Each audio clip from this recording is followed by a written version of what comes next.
and welcome to the first of ICON's summer cover crop cocktail series. Glad everybody could join us this morning. So today we are joined by Morgan Jennings of Practical Farmers of Iowa. Happy to have her with us. Before we get started, as always, if there's any questions along the way throughout the presentation, please put them in the chat. We will be collecting questions and we will have a question and answer session after Morgan's presentation. We can go ahead and go to the next slide. So as always, anybody who is unfamiliar with ICON, it's a collection of cover crop enthusiasts from across Illinois and the broader Midwest. We have monthly discussions on topics related to cover crops, and then we will have a recap blog of today's presentation at the Illinois Sustainable Ag Partnership website, and we also have a Google group, so we are able to stay connected with one another outside of these calls each month. So anybody who is not in the Google group, please sign up. Happy to have anybody who wants to participate involved in that. So before we get started, we're going to go ahead and launch our poll here just to get some idea of how familiar folks are with today's topic.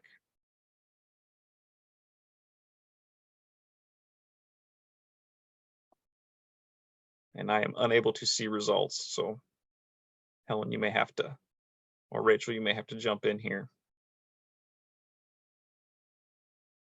Okay, it should be launched. Yep, we got Okay. our first there answer. we go. So once I can see them now. Oh, you can see it now. Mm-hmm.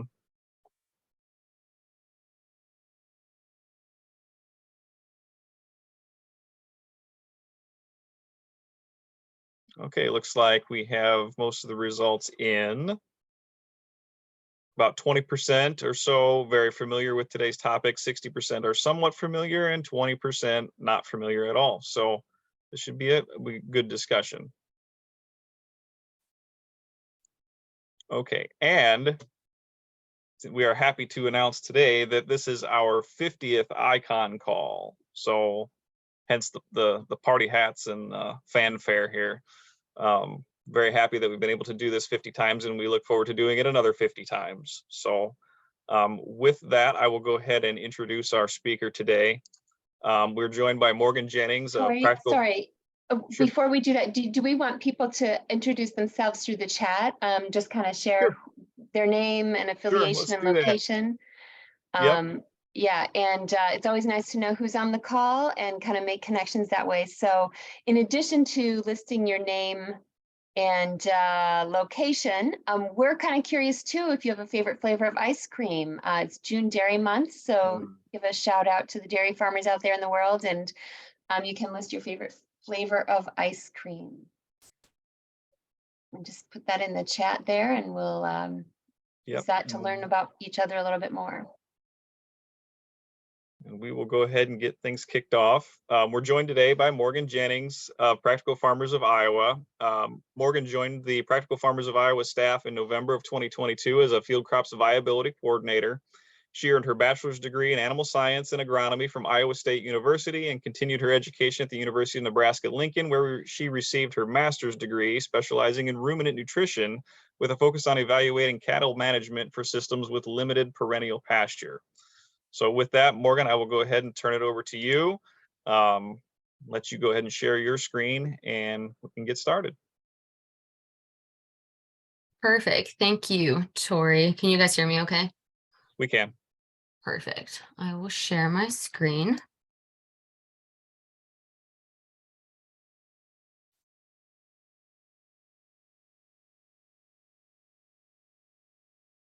How's that look? Perfect. Good.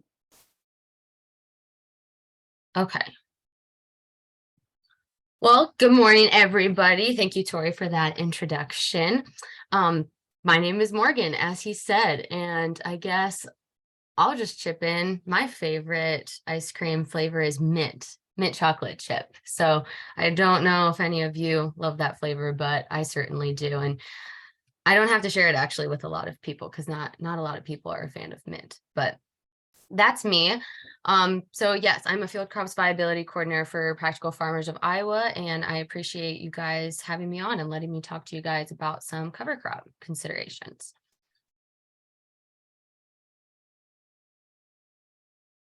So super quickly, just about PFI, the team and whatnot. So I'm Morgan, here I am, if you guys can see my mouse. And along with me, there's actually Chelsea and Rebecca, who are also coordinators. And then we're starting to bring more of our cost share side of things in-house. So Megan and Katie are some new additions. And then Lydia English up at the top there is a field crops viability manager. So she has the awesome job of overseeing us gals. And so if you ever called the office and are interested in these sorts of topics, you're probably going to be talking to one of us. And just some quick background. So PFI is a nonprofit organization. We've been around since the 1980s. We're a farmer-led organization. So that really makes us unique and special in that farmers don't see each other as competition, but they can share knowledge and learn from each other. So if somebody has been doing a practice for several years, they can show somebody else and they don't have to start from scratch. So we definitely love that.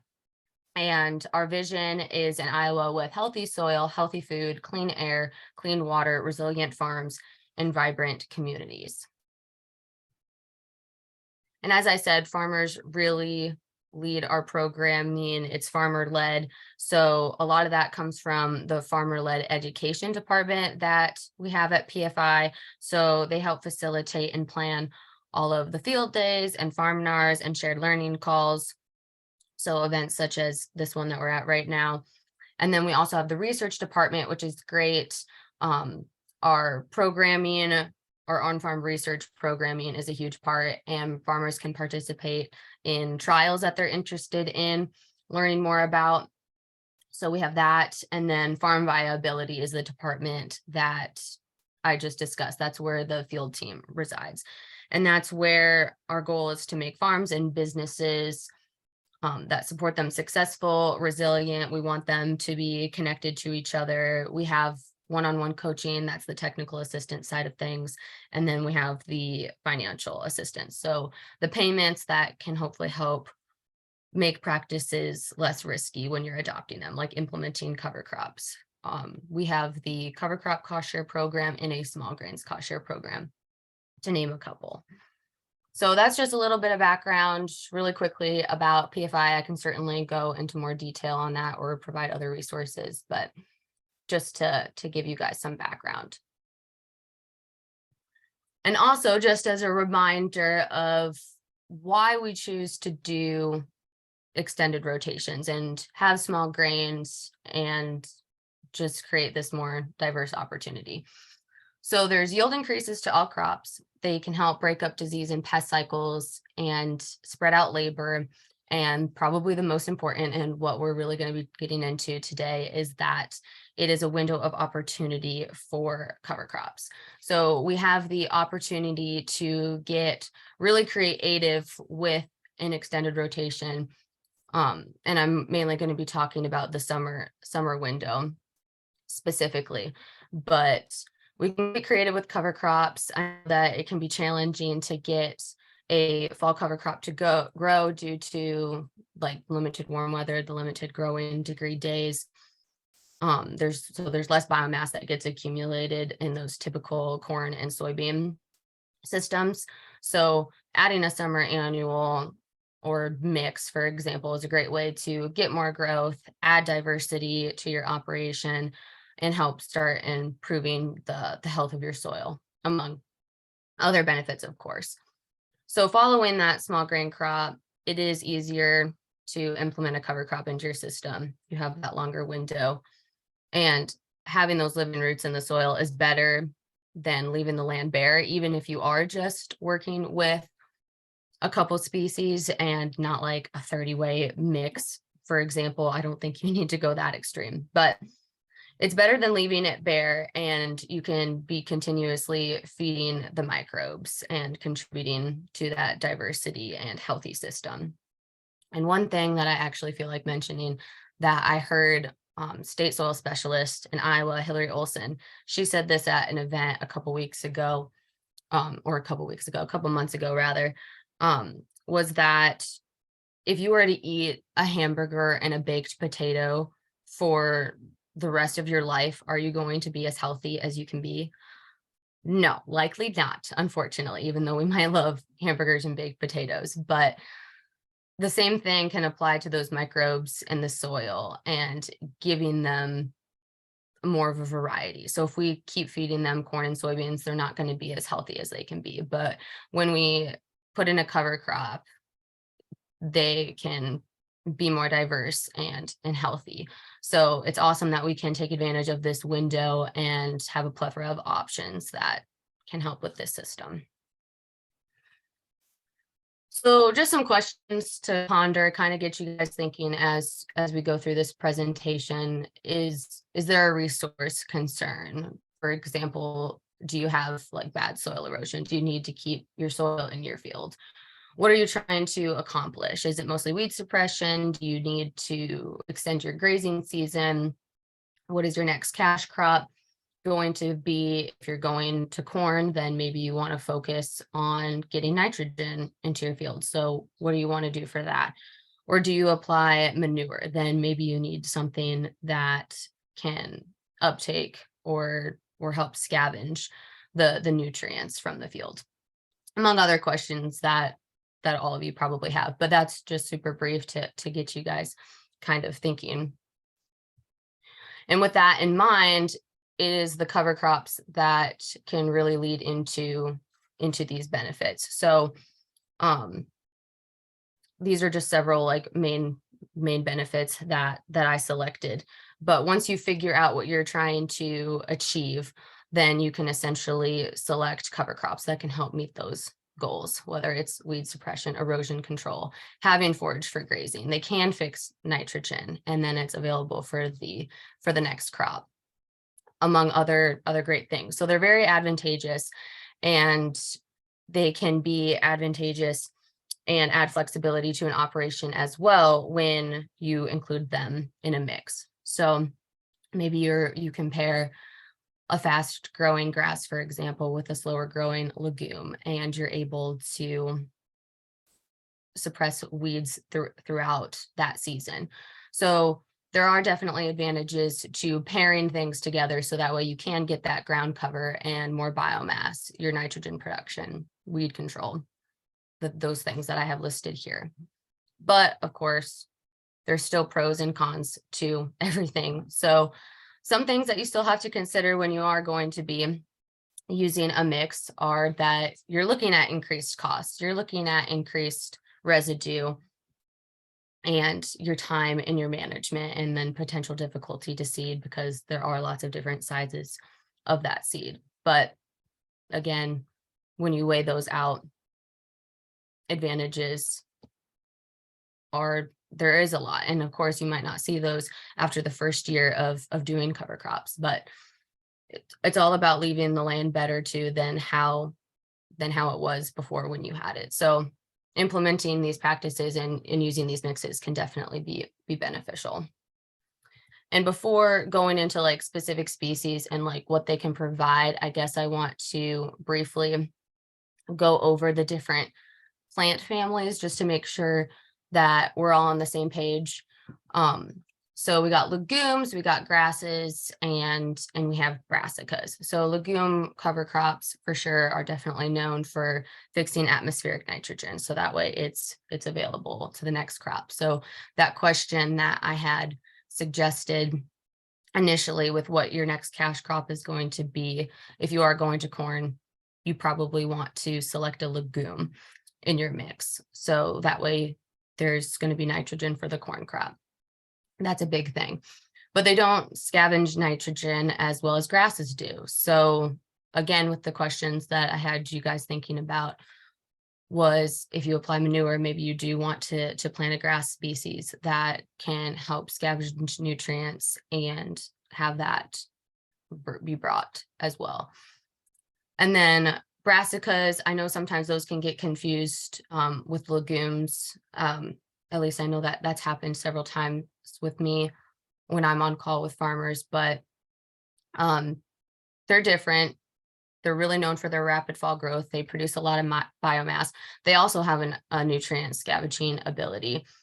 And another big characteristic of brassicas is that due to their taproot, they can help alleviate soil compaction.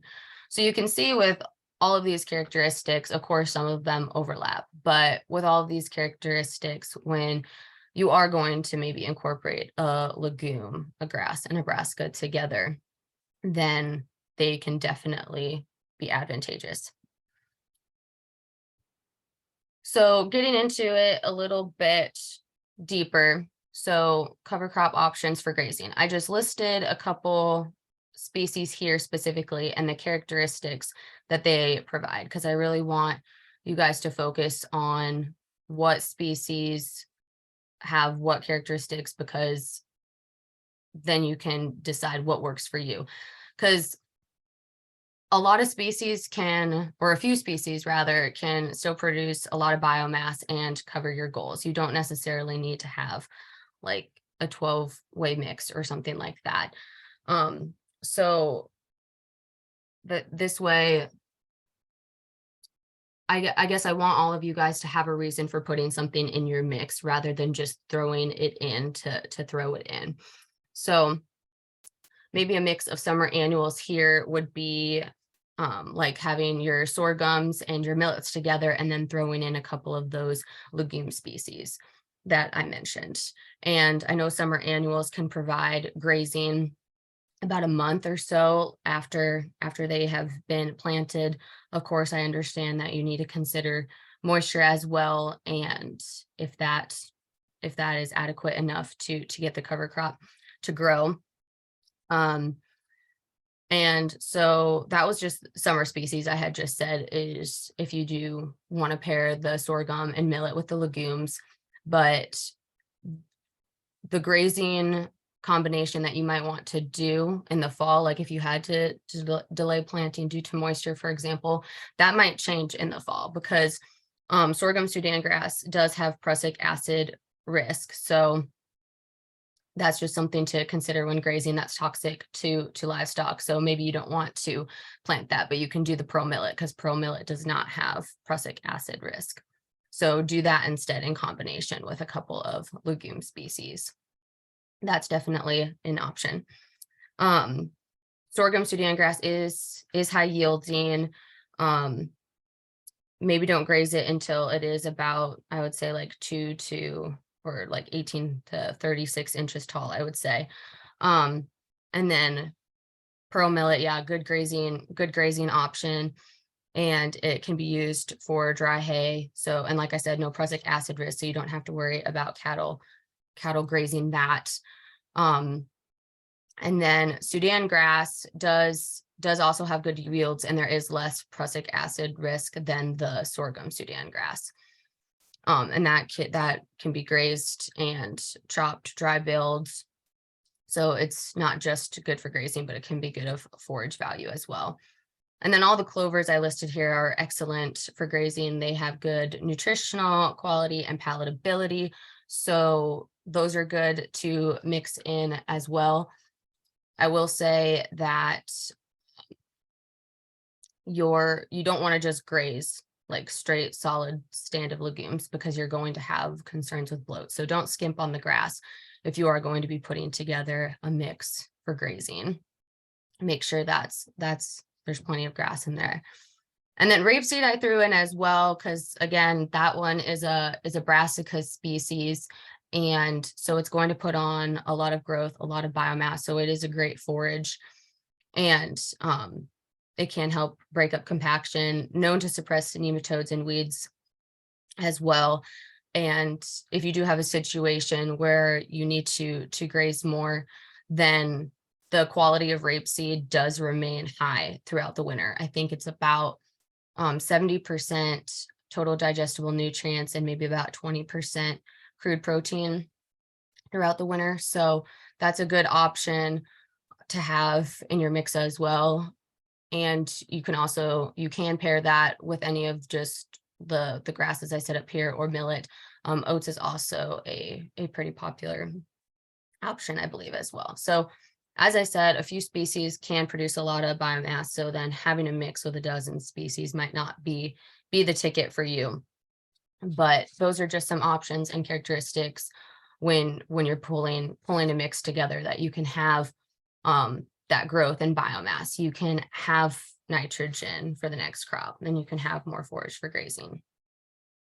And just to kind of like backtrack, I guess, a little bit, I could have this previously, but I was talking about prussic acid, and that is mostly a concern in the sorghum Sudan grass family. So that's when the tissue gets damaged in some way, for example, by frost and trampling, and then that prussic acid gets released. So my suggestions for when you are grazing, if you choose to do these summer annuals, maybe wait until the plant's 2 feet high, and then you might want to wait about a week until after the killing frost to graze, just to hopefully have that prussic acid dilute and not be an issue. Or as I said, you can just plant pearl millet, because that doesn't have a prussic acid risk. Or just make sure that you have a nice balance in whatever you choose. So you could make sure you pair a prussic acid species with another one, or a less prussic acid species, just to balance that out. And then another concern I would say, just to keep in mind for grazing and your cover crop species, is nitrate poisoning. And that is common in your drought stress environments, or when excess nitrogen is present. And there's going to be a higher concentration of nitrates in the lower plant. So leaving some of that growth, that low growth, is ideal. So I said leave about 6 inches. So that way you're not getting into that and avoiding that toxicity. And that's going to be common in your grass species. They have a higher potential risk. But I'm a live or a veterinarian or anything. So I would say that make sure you talk to right professionals, make sure you're doing things right. You're not going to be hurting your animals by any means. So just things to keep in mind when you're grazing and selecting those species. And of course, those species that I mentioned can definitely be used for non-livestock producers as well. There's nothing stopping you from using those species. Those were just several that are good, excellent grazing options. But some options for non-livestock producers here, I have buckwheat. So that has rapid growth. So you're able to suppress weeds quite early, and it is attractive to pollinators as well, actually. And it's good at alleviating compaction, suppressing those nutrients. I will say to keep in mind with buckwheat that it does produce viable seed pretty quickly, so it can become a weed problem later on. So be cognizant of that, but it is pretty easy to kill by spraying or tilling. Sunflowers also might be a nice option to add that diversity to that mix. So it's a nutrient scavenger, again, attractive to pollinators. Again, it can support vining plants if you want to incorporate any of that in a mix. And then I added some legume options as well. So sun hemp, cowpeas, hairy vetch, definitely all great for nitrogen fixation. Sun hemp, remember, to inoculate that. It does very well in the heat. So that would be a good summer option to have in a mix. And a lot of times I think they do it's popular to have sun hemp with maybe cowpeas in a mix together following wheat, and then pair that with buckwheat, or you could also pair that with a sorghum Sudan, for example. So yeah, I would say also with cowpeas, you should also make sure those are inoculated as well. They fix a lot of nitrogen, so that's a good option. They will kill it for first frost, like sun hemp will. And then hairy vetch, similar characteristics to cowpeas. Hairy vetch is also a cool season legume. So again, if you are planting not like early summer, midsummer, but you're getting later into that season and you got to start thinking about the fall and what you're going to plant, maybe hairy vetch would be something to consider, because then you could still get that nitrogen in the fall and the spring from something like hairy vetch. And then radish I included as well, because that's just another brassica option to alleviate soil compaction, and you have that quick growth. So those are some examples, other examples that you could do, just again, to get something in after weed, just adding diversity. Don't necessarily need to graze it, but lots of options available there. And then with all of that said, I just wanted to, I pulled this mix randomly from Albert Lee Seed, but I just wanted to point out that when I was saying like your mix should have a purpose, and here they list that they have their components of their mix, and there's annual ryegrass, clover, radish, and rapeseed, and they specify ryegrass is adding the biomass and helping suppress weeds. Your clover is your legume, so that way it's fixing nitrogen. Your radish, that's also a brassica along with rapeseed, but it's breaking up the compacted soil, and then the quick biomass accumulation of rapeseed provides quick cover. So I really love this and how it spells it out, because you're adding things to a mix, you know what purpose they serve. You could very well have a mix in a species that's taking up space, that's just not doing anything for you. So you could essentially take it out and then put in a different species that will actually do something for you. So like I said, this is just an example I pulled from Albert Lee Seed, but if you're talking to your seed dealers, get information from them as well and make sure the mix is doing something for you, and it doesn't have to be a 30-way mix.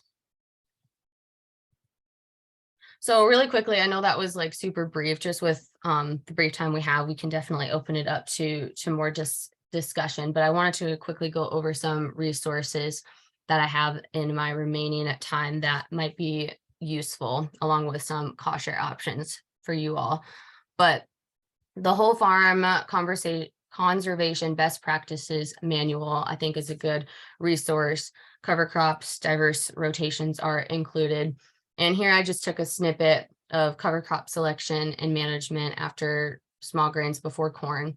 So it asks if grazing or nitrogen is a goal. You can say yes or no. You can follow through the flow chart. I just think this is important to keep in mind to make sure that your practices are aligning with your goals.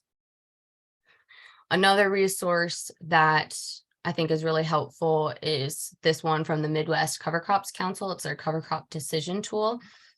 And this is awesome because you can just put in where you're farming, so your state, you can put in your county. Here I had just listed in nitrogen source as the goal, but you can put in nitrogen scavenging, weed suppression, erosion control, any of the benefits that I had mentioned earlier from cover crops. You can enter in any of those or all of them. It's not limited to just one or two goals.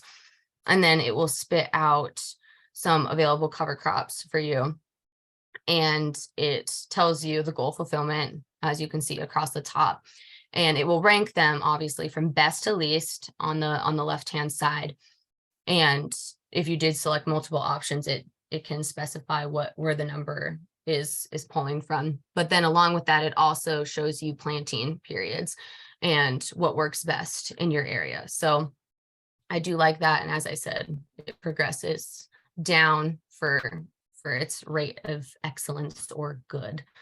So that is definitely a nice option for different areas, because I know every operation is different, every soil type is different in each area. So what works in Nebraska isn't going to work in Illinois necessarily. So that is a good resource. And then quickly, I'll just say that we have a small grains cost share program at PFI. It's currently open. It closes July 1st, but it pays $20 per acre. It is capped at 200 acres, but if you're growing a small grain and then you are going to do a summer planted cover crop, then you're eligible for this program to do this. you just really do need to include that legume species. So we definitely, as I said, take value in adding that nitrogen for the next crop. So that's a big stipulation, I would say, is it needs to include one legume species, but it could be just one legume species if you just did red clover, a solid seed of that, or you can have that diverse mix as well. And if it includes one legume, you're great. So I have examples of eligible scenarios and ineligible scenarios here, but if you're interested more in that, then I can provide a link or go into more detail. But that is open right now if you want to apply. And then unfortunately, the cover crop cost share program that we have this year is not available for Illinois farmers, but we are friendly with this PepsiCo incentive payment program. And so I would encourage looking into this if you want to receive payment for seeding cover crops. But I think for this program, there is no cap on acres. You cannot be enrolled in another carbon program with it. And then there's other requirements, etc. But I do have the link here. And again, I can drop links in chat if you're interested in learning more about this. But this might be a good alternative as opposed to our cover crop option. And then finally, really quickly, just to stay in the loop on all things small grains and cover crop related, we have several newsletters that can keep you guys informed. If you go to those links, then it'll take you there. Also, that link for small grains will take you to our small grains cost share page. So if you are interested in applying for that, the form is embedded on the website. And yeah, if you have questions about those newsletters, because again, even though the cover crop cost share specifically is not for Illinois farmers, that doesn't mean you guys can't subscribe to our newsletters or be members and get involved and learn about all this stuff.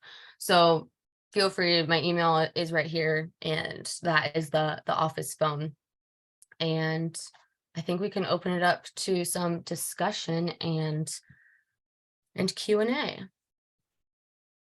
All right. Well, thank you, Morgan. Some good information there. Again, if there's any questions, please drop them in the chat. Also, feel free to come off mute and ask them live. We always encourage that as well. So, so given that our topic of the day is cover crops after a small grain harvest, one of the things, particularly here in Illinois, we don't have a lot of wheat acres, but I think most people, probably everyone on this call, is aware that putting a small grain in a corn and soybean rotation has a lot of benefits for breaking that pest cycle, breaking disease cycles. We're well aware of that, but I think one of the things that we need to be encouraging some more is the planting window that is afforded us when we have a small grain. It opens up our species selection so much more. So maybe speak to that a little bit, and how can we get more small grain acres in our state? How can we encourage farmers to put small grains into their corn and soybean rotation?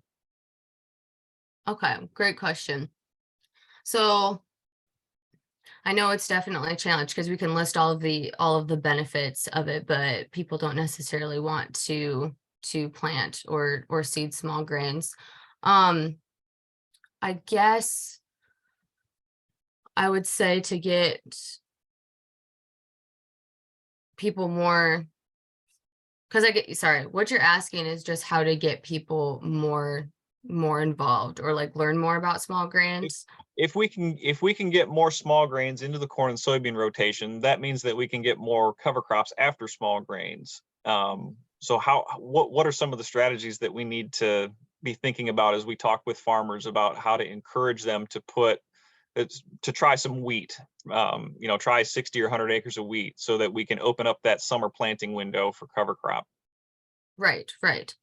First, yes, I would say when you just listed acres, I would say that I would recommend starting small. If it is something that's completely new to you, you don't have to do it on all of your acres. You could do a small amount of acres and see how it goes. Because of course, with weather and everything, each year is going to vary, and you're not going to see the same results, and it might not go well. But I would say start small with what you want to do, and with doing a small grain as well.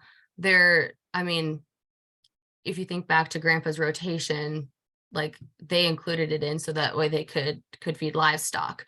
So there is opportunity there as well for you to potentially grow this seed, to grow the small grain, use it for seed, sell it to others, and have them use it for their livestock. So I guess there's other opportunities there for seeding a small grain to pay for itself, and other market options. So one of the things we always like to ask is, what's the go-to? So somebody who's never done this before and they say, okay, I'm gonna plant a cover crop after my wheat. I've never done it before. What's the go-to? If I just want call it an easy button, what would you recommend somebody look at trying who's never done it before? What cover crop to seed afterwards? And maybe let's take that a step further. Audience, let's feel free to chime in. What have you used or had seen farmers use as sort of the standard after wheat? I would say for sure red clover. I think that is a great option if you're frost seeding it into wheat, or if you're just doing it after wheat. Great, obviously, option for grazing and your nitrogen fixation. I would recommend that for if you're going to corn. If you are going to soybeans, then maybe I would just stick with a grass. I wouldn't necessarily do a legume type species, just because soybeans aren't going to work as hard to fix nitrogen themselves if there's already nitrogen there in the soil. So my initial go-to thought is red clover after wheat. One of the other things that's always a consideration after wheat is and it's going to be a bit of a struggle for some farmers to make this decision, but there's always going to be the do I double crop beans or do I plant a cover crop? And what are the considerations there? What are some of the things that should be taken into account when deciding, do I want to try and double crop beans or do I want to put a cover crop on this farm? Yeah, that's a good question. I know for double cropping, timing for sure, you'd want to make sure that you're getting, after you're planting soybeans, and then getting the other species in shortly afterwards, within a few days. And I know when it comes to doing either option, I know moisture is huge. I guess I feel that just doing a cover crop species can be more advantageous than double cropping. A little less labor intensive, just because if you don't have to go out in the field and do multiple passes, then you can just do your solid seeded stand of a cover crop. Or if you want to do a mix, then typically you can do that all at one go without going out multiple times. So I would say that just a cover crop would be the way to go. And now I'm also just thinking about cost share options too. I know when it comes to funding, if you're looking for that and you're branching out and implementing these different practices, there's funding available, but I know sometimes it can get picky on if double or relay cropping is allowed. But then just having it covered with a cover crop is okay, is great. Sure. We do have one member of our audience who's willing to share some experience. So we'll go ahead and turn it over. Frank, do you want to share some of your experiences, and we'll move forward with discussion? Yeah, so we used wheat kind of to help us transition all of our acres to no-till. So we were on like a 5-year rotation. So as fields would come around, we would use wheat. And actually, we were part of the PFI cost share for those, which was awesome. We appreciated that. It's a great program. So yeah, we used a number of strategies, and I think we used, gosh, near every summer cover crop species that exists. So always had pretty good experiences with them. One thing we did several times was frost seed red clover. So we would just come through with a little UTV spreader and spread just a couple of pounds and get that frost seed, which was nice because by the time you take that weed off, it gets itself going, especially if there's any thin spots in your wheat from a tough winter or spring. It's really nice to have that red clover to keep the weeds back until you can come through with your species. But beyond that, we did all the way up to like a 13-way mix the first year we did it, and then would kind of play with more like 5 or 6-way mixes after that we would drill after harvest. So typically when I would design a mix like that, I thought this was always a really good time to use your broadleafs. Just that you would never otherwise get a chance to really use successfully. So sunflowers, just a pound of sunflowers. Sunflowers are very cheap and do really well in the summer. And it's also really nice just from the public point of view to get people out in the field, right? People would come out and pick sunflowers. So just that kind of stuff is nice. Buckwheat is incredible. It like Morgan said, yeah, it is. It will have some volunteer. There were definitely years where we considered post-spraying our corn for buckwheat, which is kind of a weird situation. So it does go to seed, really cool, great for pollinators. So we would usually use a couple of broadleafs like that, and then a little bit of oats and a little bit of like sorghum Sudan, and then rely on that red clover as our legume portion. So yeah, you can get a really nice balance of grass, broadleaf, and legumes. But yeah, I'll take questions. If there's any questions on specific species, I would throw, whatever I know in there. But yeah, if anybody else has any experience with summer mixes, go ahead and shout it out.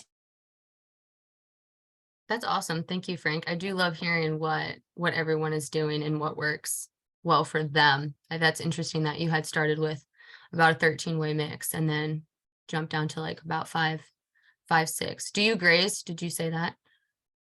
No. Okay. I avoid cattle like the plague. Jean, do you have a question? Yeah, thanks. Well, I guess my question is just kind of thinking about weather and establishment and recognizing that a lot of these cover crops after small grains are potentially planted in the late spring or summer. What do you all think? And maybe this is a question for both Morgan and Frank, and anyone else on the call who has experience. What should farmers be considering in terms of like potential drought or mitigating, or species selection?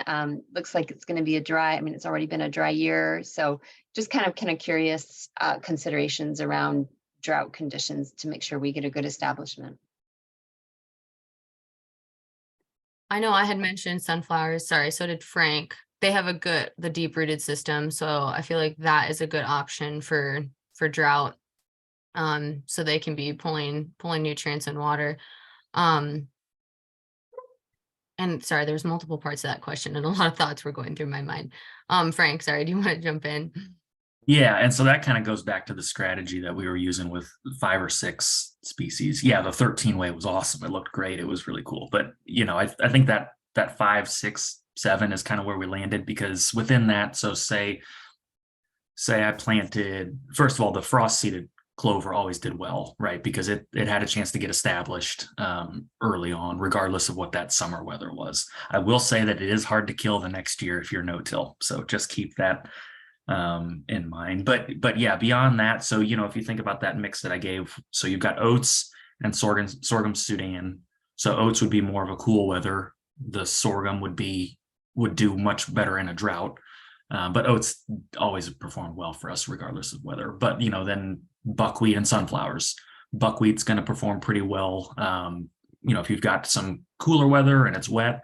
But sunflowers are really going to shine if it's dry. So yeah, it's much more important, I think, in a summer mix to come up with that balance of species that will perform regardless of what the weather is. Yeah, those are really good options for grasses and broadleaves. Again, me and the legumes, I would throw in sun hemp too, and that mix just, they do well in heat for sure. Yeah, that was awesome.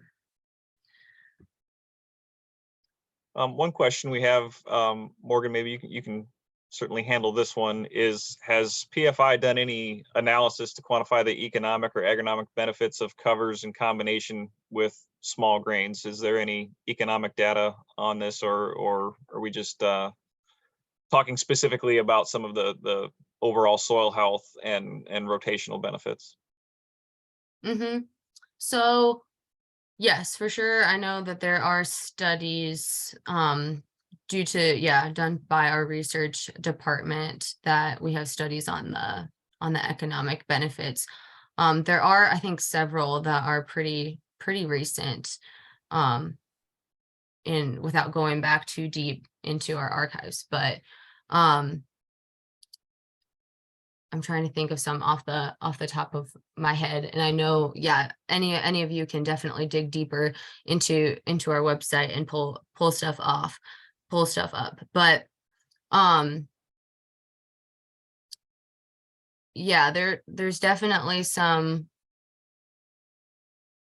I'm sorry, I'm just trying to think back and pull specific examples of what we have. But I'm actually not thinking of any studies. I know that we definitely have done a couple. I don't think it's as extensive as some of our studies on nitrogen rate, for example. I know that's definitely popular with a lot of our farmers, and figuring out what that sweet spot is for corn.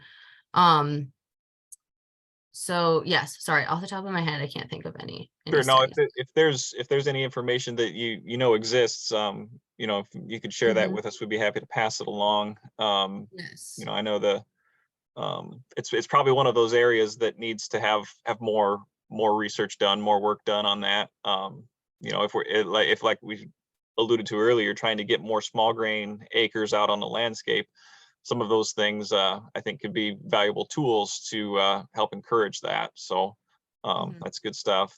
I would just jump in and say, you know, maybe not the soil health benefits that, you know, for us, that's obviously hard to quantify, but just the like the labor benefits, especially like I mentioned, we really used that to transition to no-till. So you're fighting a couple of things, right? Where I always struggle now to tell people just to go straight no-till corn and beans. It's not always fun, but that's what we are currently. But you know, under that model, right, the first couple of years of no-till, maybe the first 3 are not a lot of fun.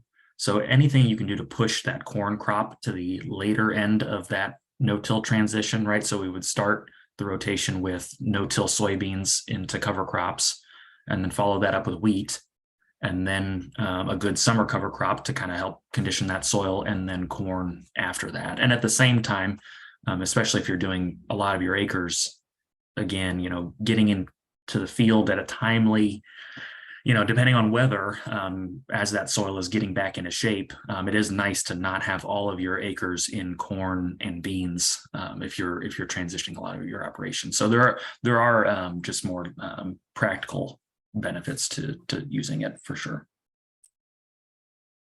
Yeah, the soil health benefits are definitely hard to quantify for sure. You brought that up, Frank, but it's super cool to see when you can actually see the benefits. I know we've had some farmers show us pictures of just water coming out of their tile, and it's so clear and nice. And of course, that didn't happen overnight with cover crops. They've been using them for a while, but it definitely is awesome to see those benefits at work.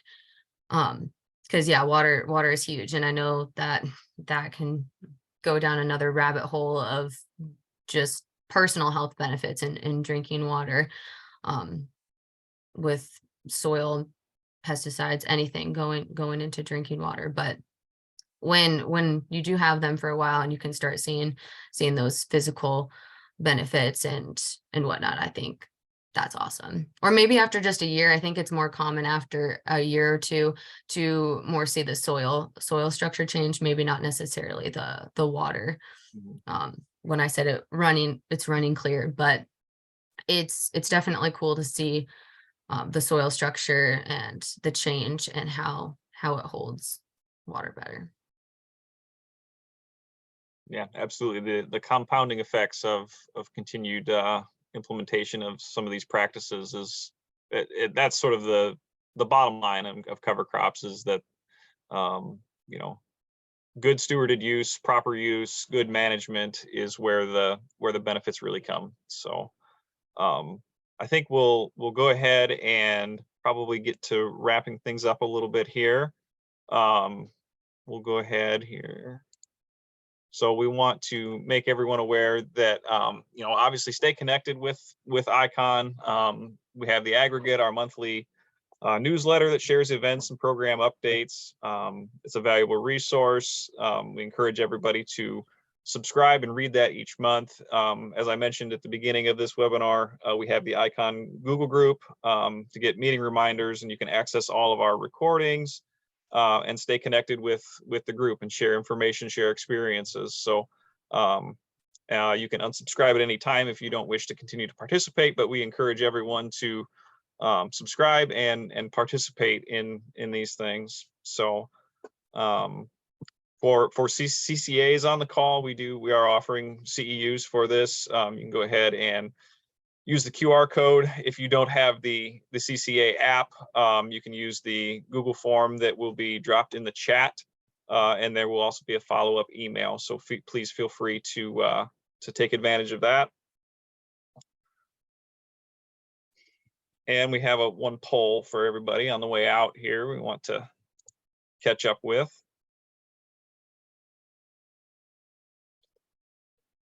Tell us how we did.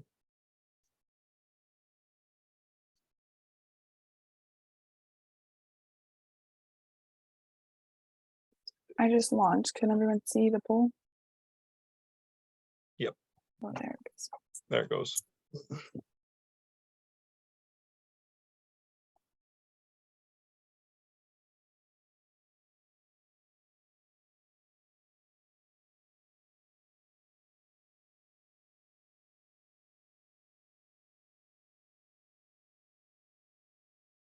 Looks like most everybody has answered. Yeah, looks good. Awesome. Excellent. Looks like we did all right at increasing folks' understanding. So that's the goal of all these calls. We want to remind everyone of the upcoming dates and topics for our summer cocktail series. Our next one will be July 12th, covering cover crop mix rate calculations.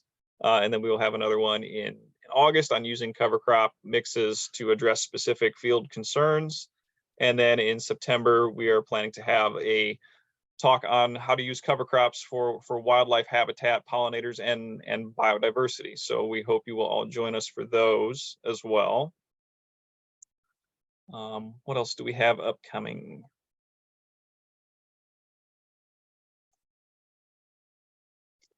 I know there's a few. Yeah, go ahead. ICCOP is getting ready to start another webinar series this summer, highlighting some of the partnerships for climate smart commodities projects that have been signed and that are about to come online. So we're going to kick that off July 14th, and I'll drop a link in the chat where people can find more information about the series and who's presenting and can register. All right, excellent. And obviously, if any of our audience members have any events that they would like to share, please let us know. We're happy to pass that along to everyone. With that, I think that probably will conclude it for today. Morgan, thank you for joining us.